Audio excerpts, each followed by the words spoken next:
Hello बच्चों, कैसे हैं आप सब? सभी को नमस्ते। और आज का सबसे ज़बरदस्त टॉपिक शुरू होने वाला है। मेरे ख्याल से हर बच्चे की डिमांड रहती है कि सर ये न्यूमेरिकल कैसे होंगे, ये न्यूमेरिकल कैसे होंगे। तो इन सब चीज़ों से आपको डरना बिल्कुल नहीं है, ठीक है। हम वही डरे हुए, यानी आपका जो डर है उसी डर पर काम करने वाले हैं आज। तो सबसे इम्पॉर्टेंट वीडियो आज का रहने वाला है भैया, कोई लोग मिस मत करिएगा। सभी लोग इसको देख करके और जो है इसका लाभ उठाएं, ठीक है। देखो पहले कौन सा टॉपिक है और हम किस पर बात करने वाले हैं। वास्तव में सही है कि हम कुछ झूठ बोल रहे हैं आपसे। देखिए, क्लास जो है 12 है, पार्ट बिलेन पढ़ाया जा रहा है और आज का वीडियो नंबर 4 है। कितना है? Video number 4। क्वेश्चन कल हमने 2 HW के रूप में आपको दिए थे। तो एक जो क्वेश्चन था वो बहुत सरल था, शायद आप कर लिए होंगे, उम्मीद है आपसे कर लिए होंगे। और दूसरा जो क्वेश्चन था हमने आपसे कहा भी था कि शायद आप ये क्वेश्चन ना कर पाएँ। तो इस क्वेश्चन को हम आज बताने वाले भी हैं और इसके साथ में एक अगला क्वेश्चन भी है। क्या क्वेश्चन है, सुनो ध्यान से। आयोडीन व बेंजीन के विलयन में आयोडीन का मोल प्रभाज 0.25 है, तो विलयन की मोललता क्या होगी? ठीक है, यही तो क्वेश्चन है। मैंने जो इस सवाल को करने के लिए एक रिलेशन आपको बता रखा है, अगर आप उस संबंध को ना लगाएं तो क्या क्वेश्चन हो सकता है? बिल्कुल हो सकता है, क्यों नहीं होगा। ऐसा कुछ बना ही नहीं जो आपसे ना हो। सब कुछ संभव है भाई, सब कुछ हो सकता है, लेकिन है थोड़ा सा।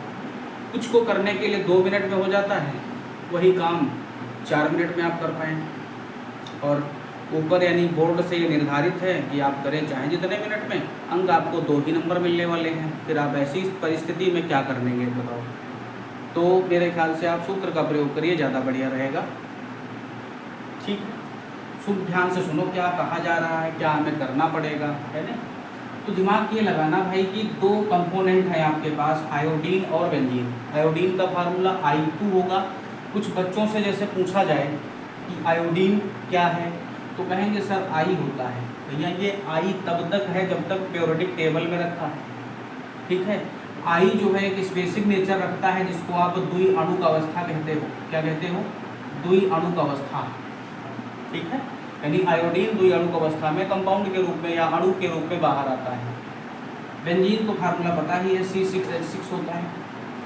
नहीं पता है तो आप पढ़ लीजिए भैया, C6H6 होता है, ठीक है। तो सुनो, आयोडीन का मोल प्रभाज कितना दे रखा है? 0.25। अगर हम आयोडीन को A माने और बेंजीन को क्या मान ले भाई? B। आयोडीन को A और बेंजीन को क्या माने? B। तो अगर हम ये कहें यानी XA कितना दे रखा है? 0.25, यही तो है। फिर हमने एक रिलेशन करवाया था, यानी एक इक्वेशन थी कि XA + XB बराबर 1, XA + XB बराबर 1। अगर यहाँ से हम XB की वैल्यू निकालेंगे तो 1 माइनस कितना हो जाएगा? 0.25 हो जाएगा। भाई समझ में नहीं आया होगा, देखो कैसे नहीं आया होगा। XA की वैल्यू कितनी है? 0.25 है, प्लस XB बराबर में कितना? 1। XB निकालोगे 1 माइनस 0.25 आएगा, 0.75 XB निकल के आएगा। यहाँ तक तो समझ में आया होगा। हमें ये पता चला कि आयोडीन का मोल प्रभाव 0.25 है, जो कि क्वेश्चन में दे रखा है। तो मैंने 1 से 0.25 को घटा करके बेंजीन का भी मोल प्रभाव निकाल लिया। वो कितना है? 0.75 निकल आई बात। अच्छा, बेंजीन विलायक के रूप में यूज हो रहा है, तो इस विलायक का अणुभार क्या होगा? बेंजीन का फार्मूला C6H6 होता है। तो 6 × 12 करोगे प्लस 1 × 6 करोगे, 12 × 6 72 होगा, प्लस 6 जोड़ दोगे कितना आएगा? 78 ग्राम प्रति मोल आएगा। नहीं आएगा? बात क्लियर है। अब देखो सुसंबंध क्या कह रहा है। संबंध ये कह रहा था कि मोललता M बराबर XA × 1000 बटे XB गुणे विलायक का मोल प्रभाज, विलायक का मोल प्रभाज, यही तो कह रहा था।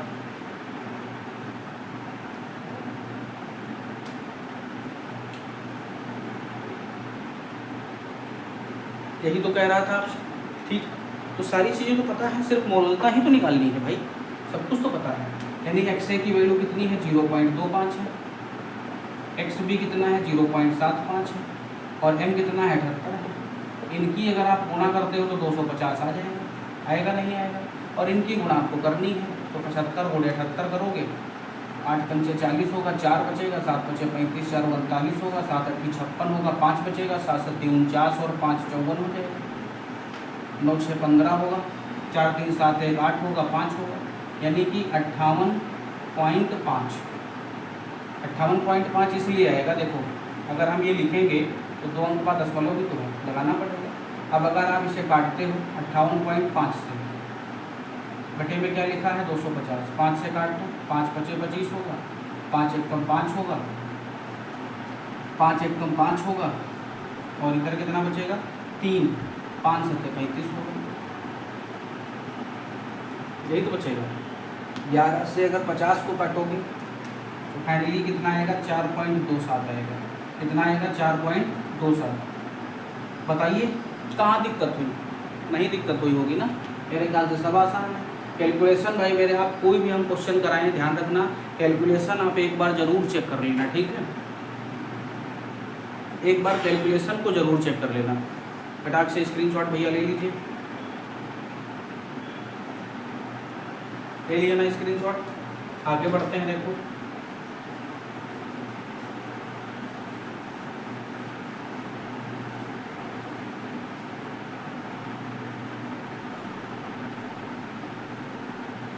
अगले क्वेश्चन में हमसे कहा गया है, बहुत बढ़िया क्वेश्चन, बहुत बढ़िया क्वेश्चन। एक ये पूछा जाता है बोर्ड में और एक ये पूछा जाता है 94%।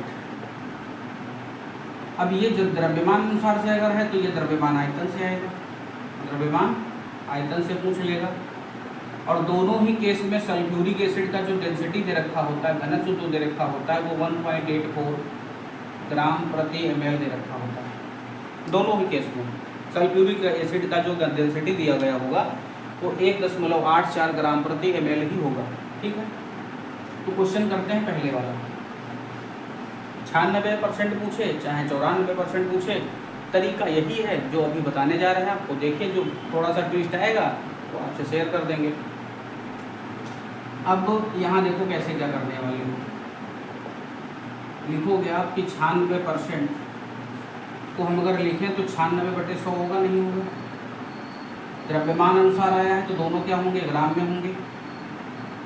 कहे में होंगे भाई, ग्राम में होंगे दोनों। यानी स्मॉल w कितना है 96 ग्राम, स्मॉल m डैश कितना आएगा H2SO4 है, 2 + 32 + 64 हो जाएगा।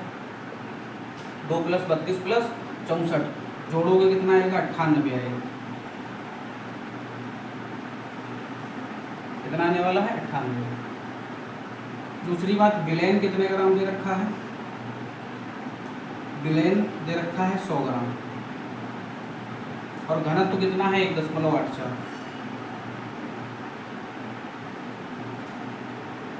हम पहले सारी चीज़ों को निकालते हैं, आप इधर ही फोकस करिएगा, उसके बाद कुछ कॉन्सेप्ट लगा के सॉल्यूशन करते हैं, ठीक? घनत्व 1.84। देखो हम अगर मोलरता निकालते हैं तब तो हमें ग्राम में ही आवश्यकता होगी। अगर मोलरता निकालेंगे तो विलेन की आवश्यकता होगी, यानी विलेन का आयतन जरूरत होगा। तो पहले आयतन को बदल लेंगे, यानी घनत्व बराबर क्या फार्मूला होगा, द्रव्यमान बटे आयतन होगा, द्रव्यमान बटे आयतन होगा। द्रव्यमान कितना दे रखा है 100 दे रखा है, घनत्व कितना दे रखा है 1.84। हमें क्या निकालना है आयतन, तो आयतन बराबर क्या आएगा 100 बटे 1.84, यही तो आएगा, आएगा ना? अगर दशमलव हटाएं और 0 बढ़ा लें ऊपर दो, 10,000 बटे कितना आएगा 184 आएगा ना? 4 से अगर काट दें, 4 चौके 16, 4 छन 24, 4 दूनी 8, 4 पंजे 20, 2500 कटेगा। 2 से काट सकते हो, यानी फाइनली ये कहो कि 1250 बटे 23 ml रखना होगा।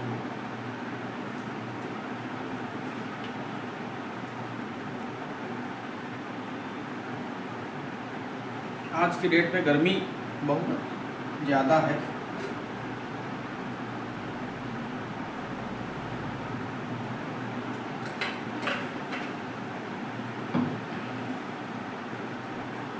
अच्छा, ये ml में निकल के आ गए, आयतन निकल आया V।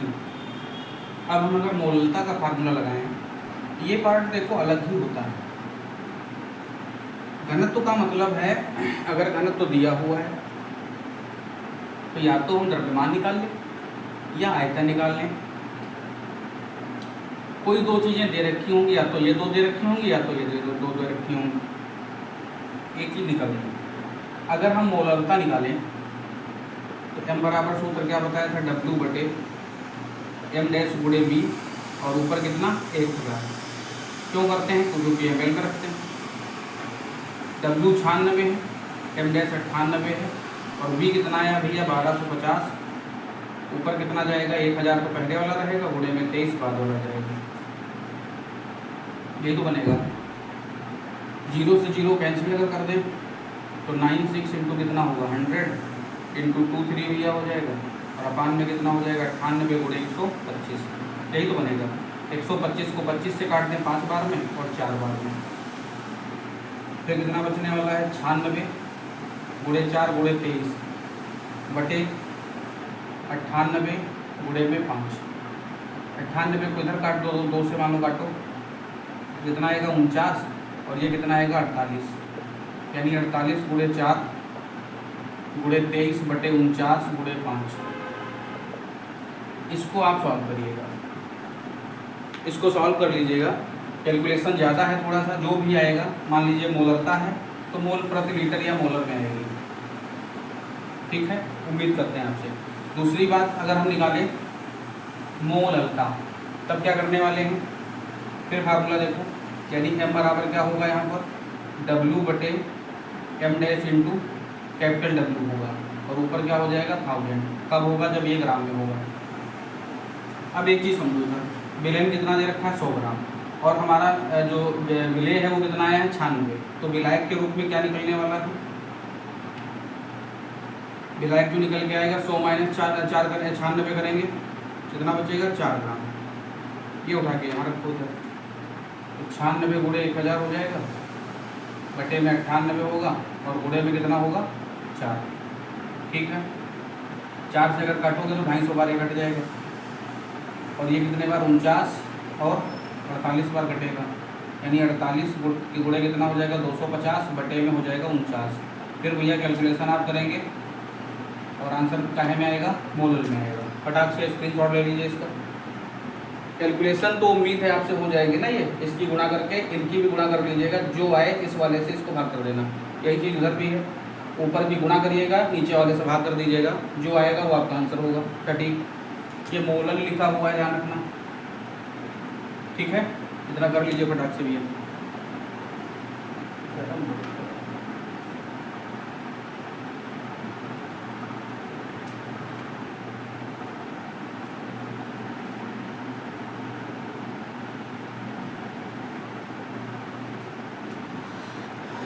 कर लिया ना, ठीक है, आगे बढ़ो। ये जो क्वेश्चन कराए गए भैया, ये बहुत ही पॉपुलर क्वेश्चन है।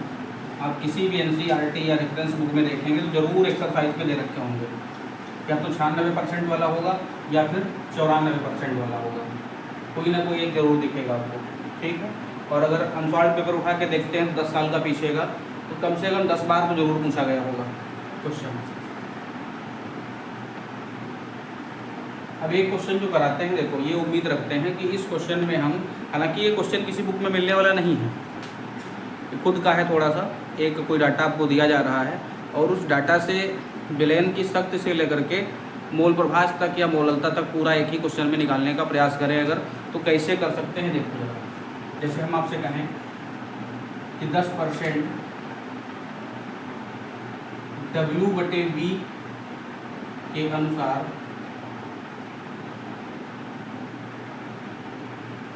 ग्लूकोज विलेन में विलेन की शक्ति मोलरता, नॉर्मलता, मोललता और मोल प्रभाज ज्ञात कीजिए। ये क्वेश्चन है। इस क्वेश्चन का सिर्फ उद्देश्य ये है कि आपके सारे कॉन्सेप्ट क्लियर हों, कोई डाउट ये न बचने पाए कि सर जैसे मान लो घनत्व पर आधारित क्वेश्चन आ गया तो हम कैसे काम करेंगे, है नहीं। तो ये चीज़ें ध्यान रखो। देखो एक चीज़ समझो कि इसमें क्या क्या आवश्यक है। अगर ये W/V आपसे कह रहा है तो ये मान के चलो कि विलयन का आयतन दिया गया होगा। अगर विलयन का हमें आयतन पता होगा तो ये चीज़ आप कर सकते हो, ये कर सकते हो, ये कर सकते हो, लेकिन ये दोनों चीज़ें आपसे नहीं हो पाएंगी। क्यों? क्योंकि विलयन का आयतन अगर दिया गया है तो ये मान के चलो कि हम मोललता और मोल प्रभाज को निकाल नहीं पाएंगे। क्यों नहीं निकाल पाएंगे भैया? क्योंकि वहाँ पर विलायक की ज़रूरत होती है, विलयन की ज़रूरत नहीं होगी, ठीक है। और विलायक की ज़रूरत जब होगी तब उसे हम ग्राम में देखेंगे, और आयतन यानी ml से ग्राम पर जाने के लिए एक ही रास्ता है सिर्फ, वो है घनत्व। क्या है? तो घनत्व है। इसका घनत्व कितना है? 1.08 ग्राम प्रति ml मानो, ठीक है। ये क्वेश्चन पूरा कंप्लीट दे रखा है। अब कैसे करेंगे? तो देखो पूरा क्वेश्चन हम एक बार ये उम्मीद करके बताते हैं कि शायद आपको समझ में ना आया हो पिछला वाला क्वेश्चन, ठीक है। तो इस क्वेश्चन में कॉन्सेप्ट को क्लियर करने की कोशिश करो। एक बात और बताएं आपको, सुनिए। कोई भी क्वेश्चन बोर्ड पर अगर कराया जा रहा है तो आप क्वेश्चन को समझने का प्रयास तो करिए, लेकिन क्वेश्चन में सिर्फ कॉन्सेप्ट को एक्सेप्ट करिए, कॉन्सेप्ट समझने का प्रयास करिए, ना कि उस क्वेश्चन को। क्वेश्चन जरूरी नहीं कि हर बार वही पूछा जाएगा, पैटर्न चेंज हो जाएगा। दूसरी बात, हर एक स्टेट में अगर हम बात करें तो सब कहीं NCERT फॉलो हो रही है, और NCERT एक व्यवहारिक ज्ञान है रसायन विज्ञान का, ये चीज़ ध्यान रखना, ठीक है। तो ज़रूरी नहीं है कि वो यही क्वेश्चन पूछ ले, ऐसा नहीं हो सकता। हाँ, ये पूछ भी सकता है क्वेश्चन, ये भी ज़रूरी है। तो मेरे ख्याल से आप कॉन्सेप्ट क्लियर करने की कोशिश करें कि कैसे हमें करना है, ठीक। और आज के जो क्वेश्चन है, उम्मीद है कि शायद सांद्रता के पद पर आधारित जो भी क्वेश्चन आपका आया होगा, आप कोई भी बुक से एक्सरसाइज उठा के देख लीजिए, रेफरेंस हो या NCERT हो, तो मेरे ख्याल से कोई भी क्वेश्चन आपका छूटेगा नहीं, सारा कुछ हो जाएगा, ठीक है। और लास्ट क्वेश्चन भी है, उसके बाद हेनरीज लॉ शुरू करेंगे, वो पढ़ाना होगा। देखो वही चीज़ हमने बता रखी है कि इस फैक्टर का मतलब क्या है। इसको थोड़ा तोड़े अगर हम, तो 10% लिखा हुआ है, 10% को आप लिखते हो 10/100 लिखोगे। W/V है तो 1 ग्राम और 1 ml होगा, 1 ग्राम होगा और 1 ml होगा, ठीक है। यानी अगर हम स्मॉल w विलय की मात्रा की बात करें भैया तो कितना हो जाएगा? 10 ग्राम। और M' की बात करें तो ग्लूकोज हमारा है, फार्मूला कितना होता है? C6 होता है, H12O6 होता है। अगर इसका अनुभार निकालोगे तो कितना होगा? 6 × 12 होगा, और 12 × 1 होगा, प्लस 6 × 16 होगा, 72 हो जाएगा, 12 हो जाएगा और 96 हो जाएगा। इन सबको जोड़ोगे तो 180 आएगा। यूनिट क्या रखोगे? ग्राम प्रति मोल होगा, ग्राम प्रति मोल। यानी 1 मोल ग्लूकोज में 180 ग्राम होता है, 1 मोल ग्लूकोज में 180 ग्राम होता है, ठीक है। विलयन का आयतन कितना दे रखा है? 100 ml। कितना दे रखा है? 100 ml दे रखा है, ठीक है। तो हमने कहा अगर आयतन हमें पता है तो विलयन की शक्ति को आप कैलकुलेट कर सकते हो, नॉर्मलता मोलरता को कैलकुलेट कर सकते हो, ठीक है। अब ये आप पर निर्भर करता है कि आप रिलेशन यूज करके करते हो या फिर डायरेक्ट मेथड अप्लाई करते हो, ठीक है। जैसा आप चाहो वैसा कर सकते हो। तो हम निकालते हैं विलयन की शक्ति। पहला पार्ट हमारा है विलयन की शक्ति। S बराबर क्या फार्मूला बताया गया था? W/V बताया गया था, W/V। लेकिन ये कब बताया गया था? जब लीटर में था। अगर हम इसे ml में कर लेते हैं तो ऊपर 1000 से गुणा कर देंगे भैया, ठीक है। W कितना है? 10 है, और ऊपर कितना है? 1000 है। कटे में V कितना है? 100। 100 से अगर इसे काटे तो 10 बार कटेगा, यानी 10 दाम कितना हो जाएगा? 100। यूनिट क्या होगी? ग्राम प्रति लीटर होगा, ग्राम प्रति लीटर होगा। ये हमारा पहला आंसर आया, पहला आंसर आ गया। अब दूसरी बात अगर हम देखें तो रिलेशन पर निकालें या फिर कॉन्सेप्ट पर निकालें, तो हम ज़्यादातर यही कोशिश करेंगे कि मेथड्स निकाल रहे हैं, रिलेशन ना यूज़ करके बताएं, क्योंकि कल हमने रिलेशन आपको बताया था। वीडियो नंबर 3 में रिलेशन पर आधारित क्वेश्चन कराए गए थे, तो आराम से आप वहाँ जाके सीख सकते हैं। इस पर हम मेथड सीधे अप्लाई कर रहे हैं कि क्या करना है, क्या है।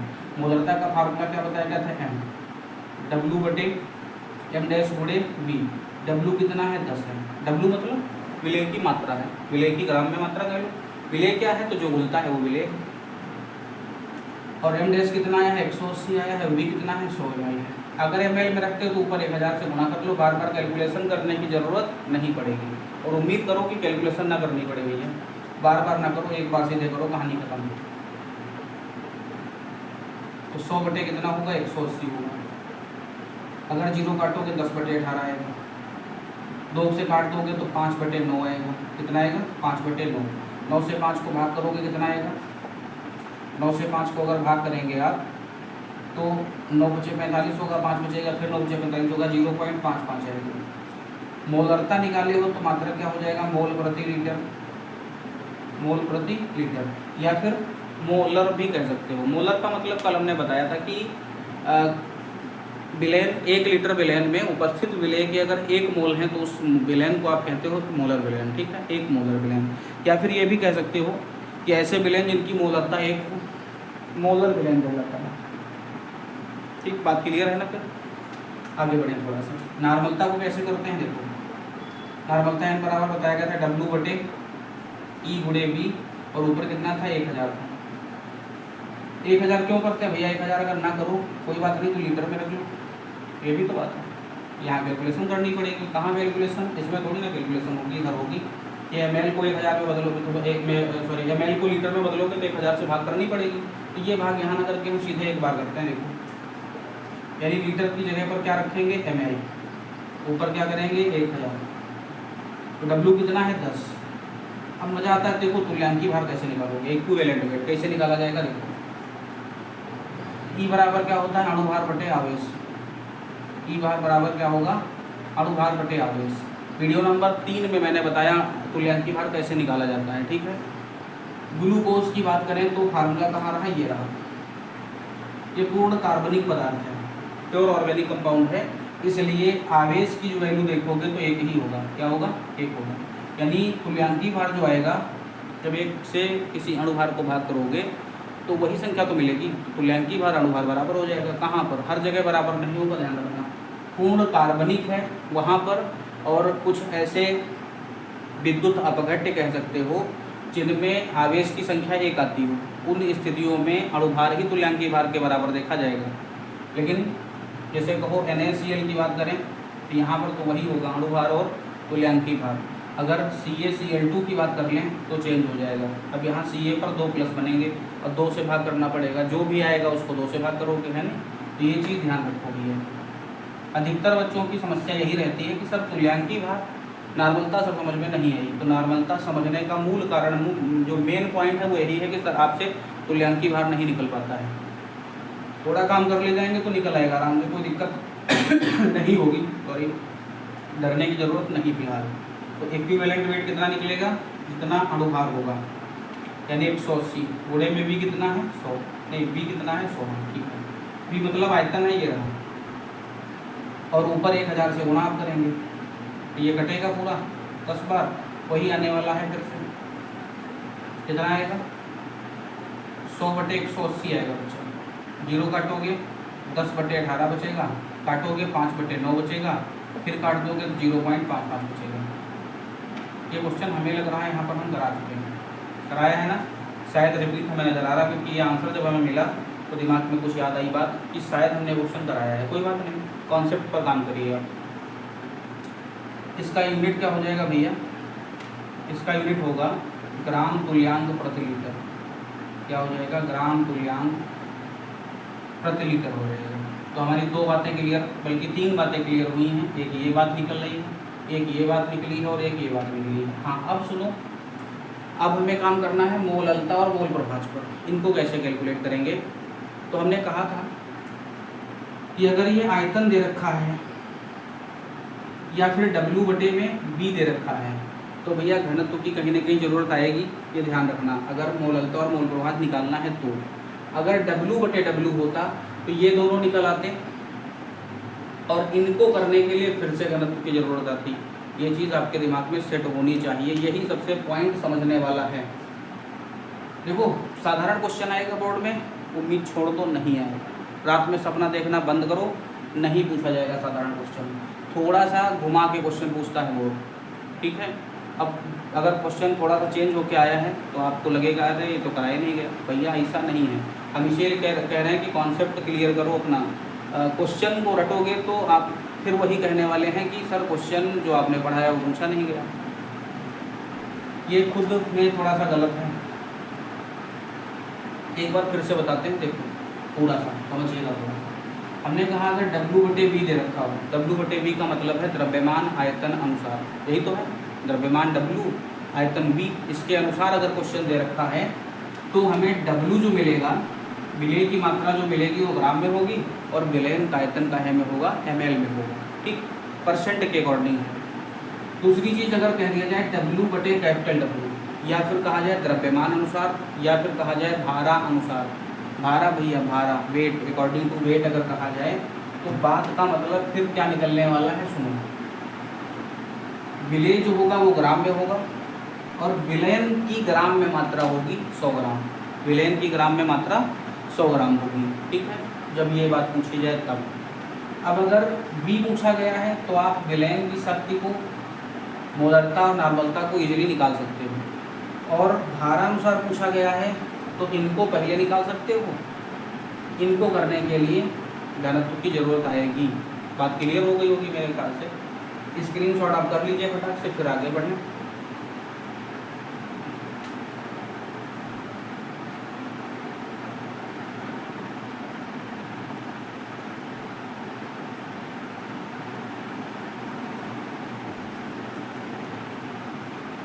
कर लिया, ठीक है, बहुत बढ़िया।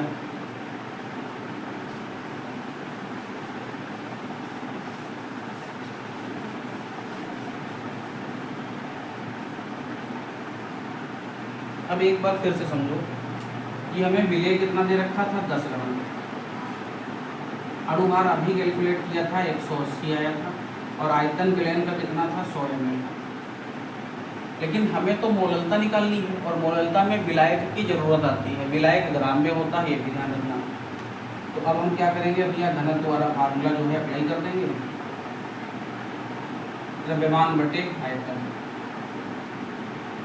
घनत्व कितना है, 1.08 है, द्रव्यमान निकालना है, आयतन कितना है, 100 ml। अगर 100 से इसकी गुणा करोगे तो द्रव्यमान कितना निकल के आएगा, 108 ग्राम निकल के आएगा।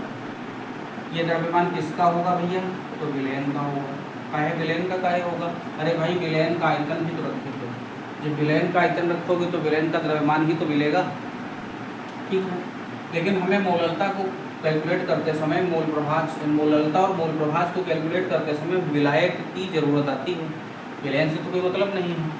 तो विलायक कितना निकल के आएगा, विलायक बराबर कितना होगा, कैपिटल W से रिप्रेजेंट करते हैं, मतलब विलयन माइनस विलय।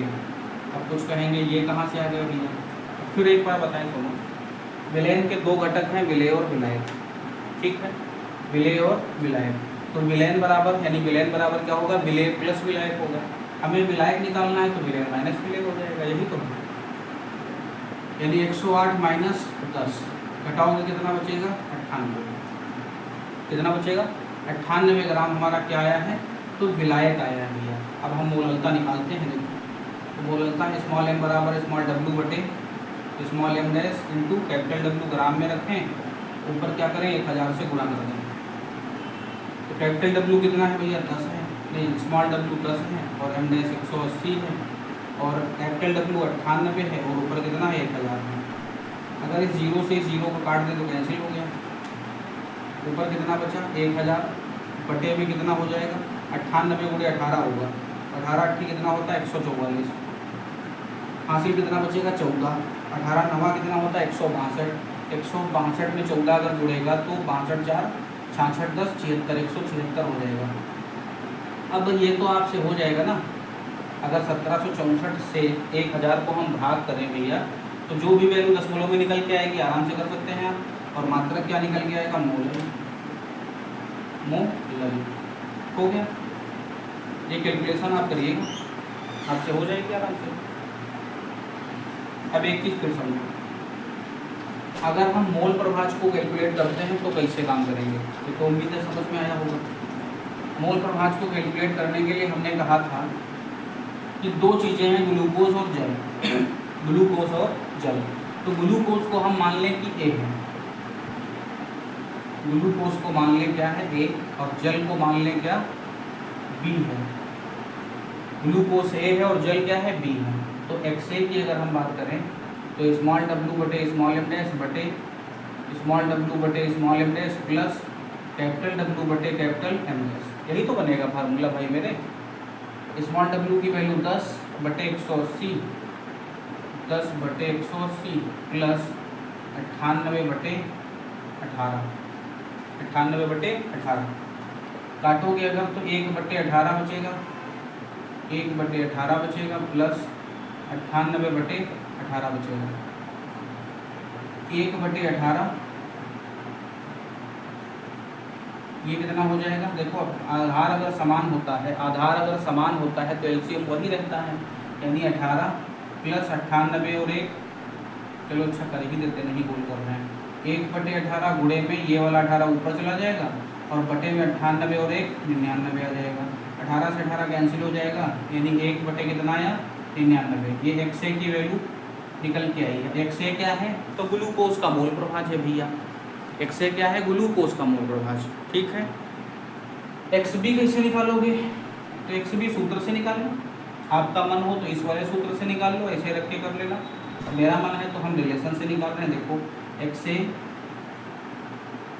प्लस XB बराबर कितना होगा 1, XB बराबर कितना होगा 1 माइनस XA, यानी 1 माइनस 1 बटे 99, ठीक बनेगा।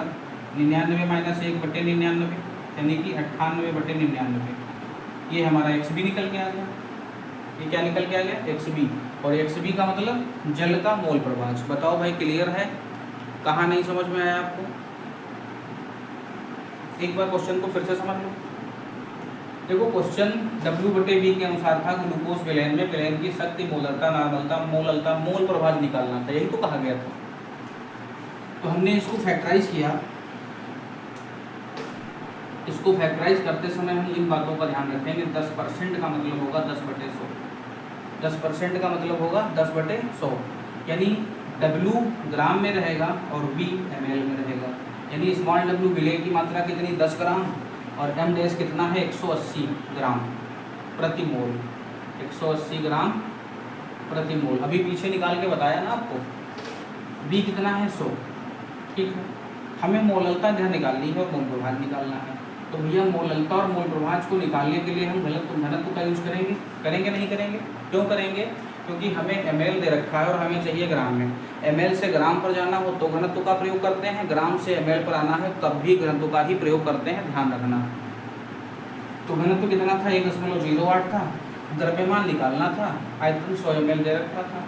100 से इसकी गुणा करोगे कितना आ जाएगा 108 आ जाएगा। तो द्रव्यमान किसका है? विलयन का द्रव्यमान मिल गया हमें 108 ग्राम। मिला नहीं मिला? हमें विलयन से मतलब नहीं, विलायक से जरूरत है। तो विलायक विलयन माइनस विलय होगा, 108 माइनस 10 करोगे 98 ग्राम विलायक हमारा बचेगा। ये तो बात क्लियर होगी। अब देखो हमें निकालनी है मोललता। क्या निकालनी है? मोललता हमें निकालनी है। तो फार्मूला m बराबर स्मॉल w गुणे 1000 बटे m डैश गुणे कैपिटल W ग्राम में रखते हैं। तो W कितना है 10 और 1000 ये रहा, m डैश कितना है 180 और कैपिटल W कितना है 98। इसको आप कैलकुलेट करोगे यहाँ तक पहुँचोगे भाई, ठीक है। और ये थोड़ा सा डिवाइड लंबा है इसलिए हम छोड़ रहे हैं आपके ऊपर। अब ये ना समझना कि गुरुजी को डिवाइड नहीं आता है, लेकिन बात ये थोड़ा कैलकुलेशन ज़्यादा है और कुछ व्यवस्थाएं हमारे पास कम हैं, इस वजह से थोड़ा सा आपके ऊपर छोड़ रहे हैं, ठीक है। आप करिएगा इसको डिवाइड आराम से, आपको जो 10 में आंसर मिलेगा वही आपका आंसर होगा। दूसरी बात, अगर हम मोल प्रभाज निकालते हैं तो 2 घटक हमें दे रखे हैं। ग्लूकोज विलयन है 10% का, तो 10 बटे 100, 10 विलय हो जाएगा, बटे में 100 है तो विलयन होगा। ml में था, ग्राम में बदल लिया, 108 आया घनत्व की सहायता से। विलायक निकाला 98 आया, ठीक है। अब जब 98 आया विलायक तो हमने इस फार्मूले को लिखाया था स्मॉल w बटे m dash plus capital W बटे कैपिटल M डैश। सबकी वैल्यू रखी, हल करी यहाँ तक पहुँचे भाई मेरे। ये कैलकुलेशन उम्मीद करते हैं आपको आती होगी। जो बायो के बच्चे हमारे हैं वो थोड़ा कैलकुलेशन में बहुत कच्चे होते हैं, ठीक है। जो बायो के बच्चे होते हैं, बायो में तो पक्के होते हैं लेकिन कैलकुलेशन में बहुत कच्चे होते हैं, ठीक है। तो थोड़ा सा दिमाग अगर यूज करेंगे, कितना 2 ग्राम दिमाग यूज करना है आपको, केवल 2 ग्राम। 2 ग्राम से कैलकुलेशन हो जाएगी और हम पहुँचेंगे 1/99 पर। यानी अब ये कह लें कि विलयन के 99 भाग हैं और उस 99 भाग में ग्लूकोज का कितना भाग है भाई मेरे, तो 1 भाग है। यही तो बात है। तो जब ग्लूकोज का 99 में 1 भाग है तो जल का कितना होगा, 98 होगा, क्योंकि टोटल तो 99 है और 1 ग्लूकोज है, तो बचा कितना, 98। वो कितना होगा, जल होगा। उम्मीद करते हैं आपको समझ में आया होगा भाई। ठीक है, करो फटाक से स्क्रीनशॉट कर लो।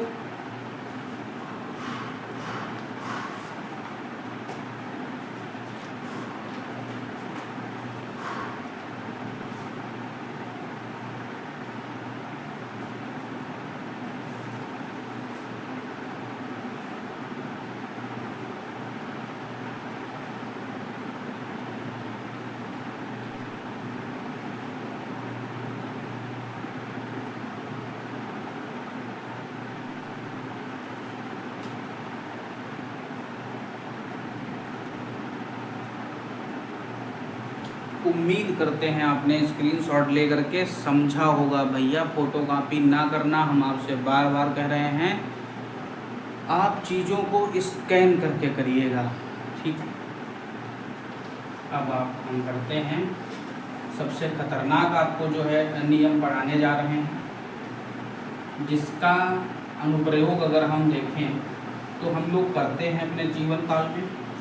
और लेकिन वही बात कि आपको चीज़ें अच्छी लगी, आपने खाया पिया और निकल लिए फटाक से, तारीफ तक नहीं की कि किसने क्या खिलाया, है नहीं। समझो, कोल्ड ड्रिंक से लेकर के कृत्रिम श्वसन क्रिया तक आपको पढ़ाने वाले हैं आज। मज़ा आएगा खूब। गैसों की द्रव में विलेयता, गैसों की द्रव में विलेयता। अच्छा, एक चीज़ हमें ये बताओ, ये जो गैस है ये द्रव में भैया घुलती क्यों है? विलेयता मतलब घुलना, विलेयता मतलब, अरे काहे भाई, विलेयता की हमने परिभाषा आपको बताई थी, ये तो बताई थी, सुनो ध्यान से एक बार फिर बताए दे रहे हैं कि संतृप्त विलयन बनाने के लिए 100 ग्राम विलायक में घुली हुई पदार्थ की जो मात्रा है वो विलेयता कहलाती है। संतृप्त विलयन बनाने के लिए 100 ग्राम विलायक में घुली हुई पदार्थ की जो मात्रा है वो विलेयता है। अब पदार्थ की मात्रा है तो गैस हो सकती है, द्रव भी हो सकता है, ठोस भी हो सकता है। ये जो नियम है, गैस अगर घुल रही है द्रव में, कितनी घुल रही है, ये उस पर आधारित नियम है।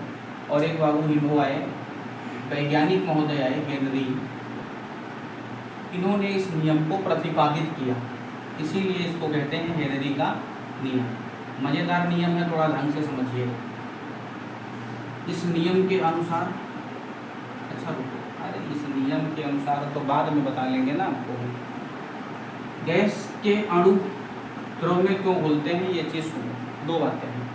पहली बात तो ये देखें कि जो गैसीय अणु होते हैं वो द्रव के अणुओं की अपेक्षा दूर दूर होते हैं, है नहीं। द्रव की और गैस की तुलना अगर हम ठोस से कर दें तो ठोस में अणु पास पास होते हैं, अणुओं के मध्य अंतराण्विक आकर्षण बल प्रबल होता है, इसलिए वो एक दूसरे में बंधे रहते हैं और गैप होता है जिनको अंतराकाश कहते हैं, जिनको हम रिक्तिका भी कह लेते हैं। वो एक चैप्टर हुआ करता था विलयन में, सॉरी केमिस्ट्री में आपके, ठोस अवस्था, वो अब नहीं रहा है बेचारा। तो बड़ा दुख की बात कहनी पड़ रही कि वो चैप्टर गुजर गया है नहीं। ईश्वर के चरणों को प्यारा हो गया है आपकी क्लास से। तो गैसों की द्रव में विलेयता, हमें गैस और द्रव दो ही समझने हैं, ठोस से कोई मतलब नहीं है। गैस का मतलब ये गैसीय अणु जो है दूर दूर होते हैं द्रव की अपेक्षा, इसीलिए वो आसानी से उसमें घुल जाता है, बस इतना समझो। हेनरी क्या कहते हैं सुनो, हेनरी साहब कहते हैं कि इस नियम के अनुसार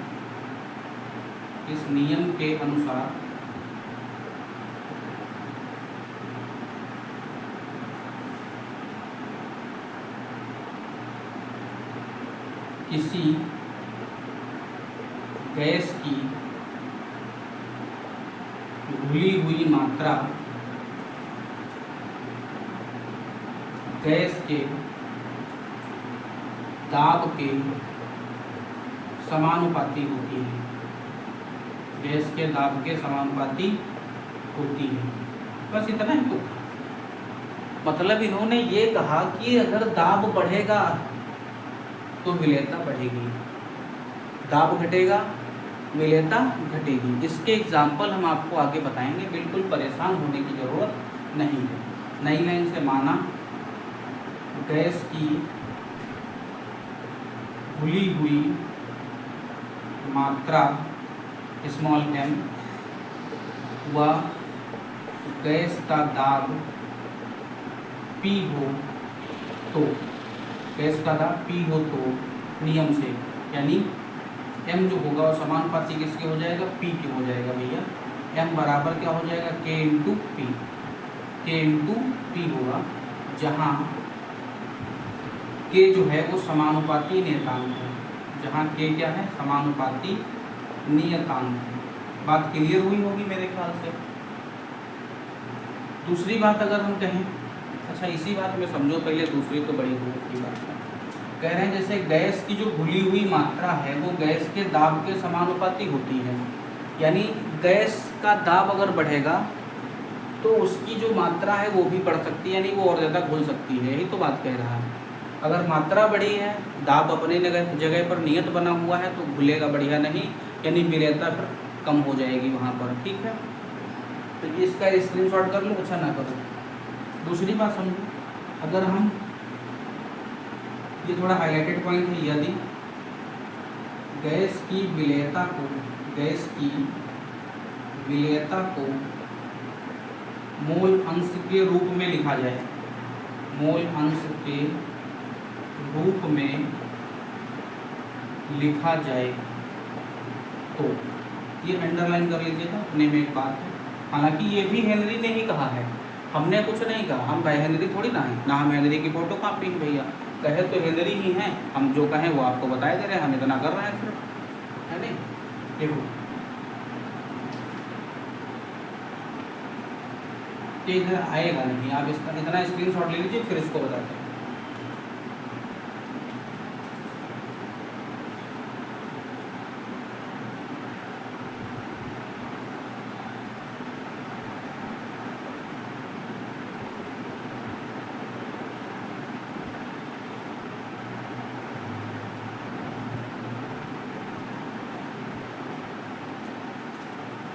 देखो क्या कह रहा है,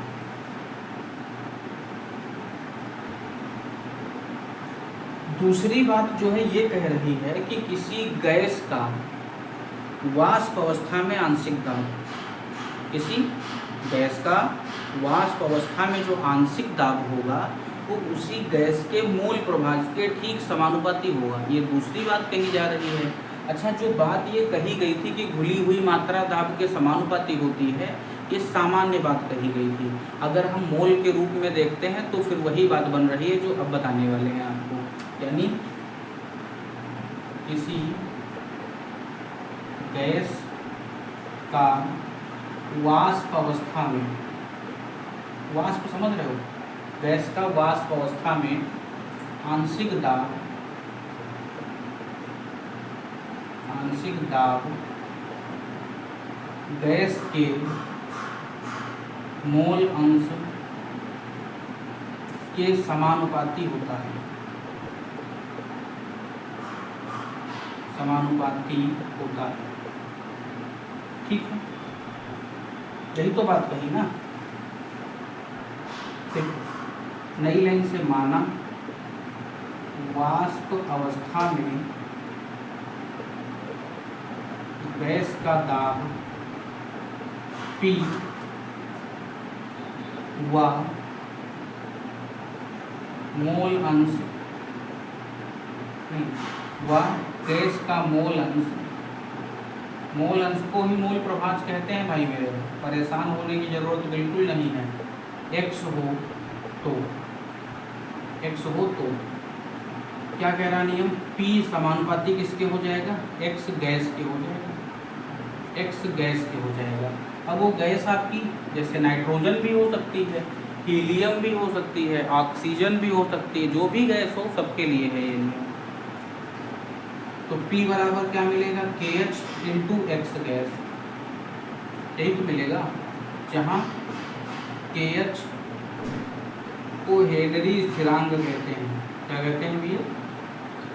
हेनरी स्थिरांक कहते हैं। यानी के एच बराबर के अगर हम बात करें तो P/x गैस निकल के आएगा। क्या आता है? P/x gas. ठीक है। अब एक चीज़ ये समझो आप कि इस नियम पर सर क्वेश्चन भी आते हैं क्या? नहीं आते हैं। ये नियम थ्योरी के रूप में पूछा जाता है। दूसरी बात, इस नियम के जो अनुप्रयोग हैं वो पूछे जाते हैं। अनुप्रयोग में अगर हम देखें तो क्या क्या पूछा जा सकता है, आप इसका स्क्रीनशॉट कर लीजिए, फिर आगे आपको अनुप्रयोग हम बताएं क्या होते हैं।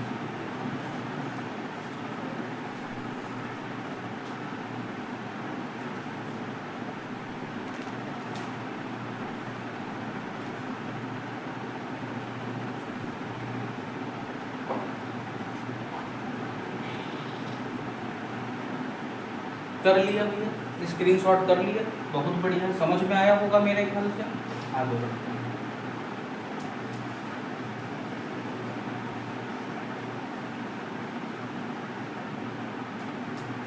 अब जो बात है, ये बात है, सुनो कि हेनरी नियम के अनुप्रयोग, इसमें लिखने वाला कम है, समझने वाला ज़्यादा है। देखो अपने पास जो कंटेंट है भैया वो किताबी तो है भाई, बिना किताब के कौन पढ़ पाएगा? ऐसा तो नहीं कि हम अपना कंटेंट आपको पढ़ा रहे हैं, ऐसा है। लेकिन हम किताबी बातों को अपनी बातों में ट्रांसलेट करके बताते हैं। अब उर्दू, फारसी, अंग्रेजी नहीं करते हैं, उस भाषा को सरल करके अपनी बातों में हम कहना चाहते हैं। उम्मीद करते हैं आज लगभग 12 साल हो चुके हैं रसायन विज्ञान को पढ़ाते हुए। ठीक है। और ये मान के चलिए कि जो कंटेंट है, और मैक्सिमम बच्चों के नंबर की बात कर लें हम, तो भैया मेरे पढ़ाए हुए छात्रों के 97 तक नंबर आए हैं, 98 किसी का नहीं आया है। लेकिन ये यूट्यूब पर क्लास लेने का मतलब है कि हम उम्मीद कर रहे हैं आपके 98 नंबर आएंगे और आप हमसे मिलेंगे ज़रूर आके, है नहीं? ये तो समय बताएगा कि 98 लाने वालों को कुछ उपहार भी दिया जाएगा भैया। बस चैनल पर जुड़े रहिएगा, साथ बनाए रखिए, थोड़ा सा सपोर्ट करते रहिए, ताकि ये चैनल जो बोर्ड आपको सफ़ेद वाला दिख रहा है, ये सफ़ेद वाला ना दिख के स्मार्ट बोर्ड पूरा स्टूडियो दिखना चाहिए। चैनल आपका है आखिर, तो आप शेयर भी करेंगे, लाइक भी करेंगे, सब्सक्राइब भी करेंगे और देखेंगे भी, तभी कुछ संभव है देखना। ठीक है, समझते हैं। सबसे पहली जो बात है हमारी, हम पीते हैं कोल्ड ड्रिंक। क्या पीते हैं भैया? कोल्ड ड्रिंक पीते हैं। कोल्ड ड्रिंक पीते हैं ना? पीते हैं। ऐसा हमें कोई बच्चे नज़र नहीं आता जो ना पीता, और फ्री की मिल जाए फिर क्या कहना। पीस दो एकदम, 4 घूंट के बजाय 10 घूंट, जिसने खरीदा उसको भले ही ना बचे। कोल्ड ड्रिंक पीते हैं। जितने भी कोल्ड ड्रिंक के ब्रांड आते हैं, जैसे स्प्राइट, ड्यू, थम्स अप, है नहीं, फंटा, और ये जो स्लाइस, माजा, जो भी आता है कोल्ड ड्रिंक के रूप में भैया, जो भी है, ये सब कार्बोनेटेड वाटर है। कार्बोनेटेड वाटर होता है, फ्लेवर बड़ा होता है, आप समझते हैं, वाकई में मज़ा है। हम ये नहीं कहते आप इसे ना पीजिए, लेकिन इसके नुकसान आपको हम बताए दे रहे हैं। रेगुलर अगर आप पीते हैं, लीवर इफेक्ट होता है, किडनी भी फिल्टर करने में दिक्कत करती है, ये डिसीज़ आपको इनसे रिलेटेड हो सकती हैं, है नहीं? इसलिए हमें कोल्ड ड्रिंक को नहीं पीना चाहिए। प्रतिबंध हम नहीं लगा रहे हैं भैया, राष्ट्रपति प्रधानमंत्री नहीं हैं, आपको पीजिए, मना भी नहीं कर रहे हैं। कोई गुस्सा आ जाए, हम गुरु जी पिएंगे, जब पियो, मना नहीं कर रहे हैं, लेकिन ये नुकसान है इसके। तो जो भी शीतल पेय पदार्थ हैं, कोल्ड ड्रिंक जैसे शीतल पेय पदार्थ ही है, यानी शीतल पेय पदार्थों को पैक करने में, जब पैक आप करते हो तो उच्च दाब पर पैक किया जाता है, ये भी कह सकते हो। उच्च दाब पर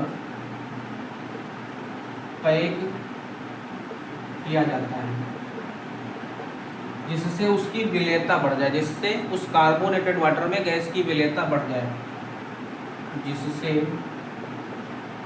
गैस की विलेयता बढ़ती है, गैस की विलेयता बढ़ती है।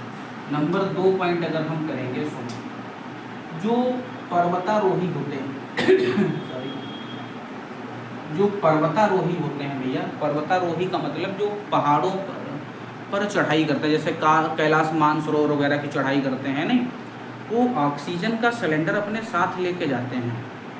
सुनो क्यों लेके जाते हैं, क्योंकि कोई आदमी जैसे जैसे ऊपर बढ़ेगा वायुदाब कम होता जाएगा। जब भैया दाब कम होता जाएगा तो जो गैस की विलेयता है, गैस की विलेयता जो है कहाँ होगी, विलेयता, गैस की विलेयता कहाँ होगी, अरे भाई मेरे, हम ऑक्सीजन के रूप में गैस श्वास के रूप में ऑक्सीजन गैस ले रहे हैं ना, लंग्स में जाती है, और लंग्स क्या करता है, उस ऑक्सीजन गैस को यानी शुद्ध करके प्योर ऑक्सीजन गैस को ब्लड में मिक्स करने का काम करता है, करता नहीं करता। अब वो ऑक्सीजन युक्त जो रक्त है हमारा, ऑक्सीजन गैस युक्त जो रक्त है वो हार्ट तक पहुंचता है, हार्ट उसे पूरे बॉडी में पंप कर देता है, यही तो बात है। फिर बॉडी से जो वापस आता है रक्त, उसमें CO2 मिली हुई होती है, फिर लंग्स क्या करता है, उस CO2 को निकाल करके जब आप बाहर सांस छोड़ते हैं तो वो CO2 निकलती है। ये पूरा रेस्पिरेटरी सिस्टम है, श्वसन तंत्र है मानव का, ठीक है। अगर हम ये कहें कि जैसे जैसे हम ऊपर जाएंगे तो सांस लेने में दिक्कत आएगी, क्यों दिक्कत आएगी भैया, सांस तो हम ले रहे हैं लेकिन ऑक्सीजन की विलेयता हमारे रक्त में कम हो रही है, ध्यान रखना, हो रही ना, इसलिए घबराहट बेचैनी जैसी महसूस होने लगते हैं जो BP वगैरह के मरीज होते हैं उनको, या फिर जो हार्ट पेशेंट होते हैं उनको इन चीज़ों में थोड़ा प्रॉब्लम क्रिएट होती है अधिक ऊंचाई पर। इसलिए ऑक्सीजन का सिलेंडर होता है, उसमें हीलियम नाइट्रोजन का मिक्सचर भी होता है, ऑक्सीजन के साथ में हीलियम तो कंपलसरी है, नाइट्रोजन भी होता है। कितना होता है ये रेशियो हमें ज्ञात नहीं कितना है, लगभग 55-56% तो नाइट्रोजन होता है, 32% शायद ऑक्सीजन होता है और 11% शायद जो है हीलियम रहता है। तो इन तीनों के मिश्रण को कृत्रिम श्वसन प्रक्रिया में दिया जाता है। क्यों, जब ये तीन मिश्रण पहुँचेंगे और उच्च दाब से पहुँचेगा तो दाब थोड़ा सा यानी कम, ऊपर तो दाब कम है लेकिन गैसों का दाब ज़्यादा है, इस वजह से विलेयता को प्रभावित किया जा सकता है, यानी विलेयता को सुधारा जा सकता है और शुद्ध ऑक्सीजन रक्त आपके शरीर में पहुंचेगा। ठीक, दूसरी बात अगर हम समझें,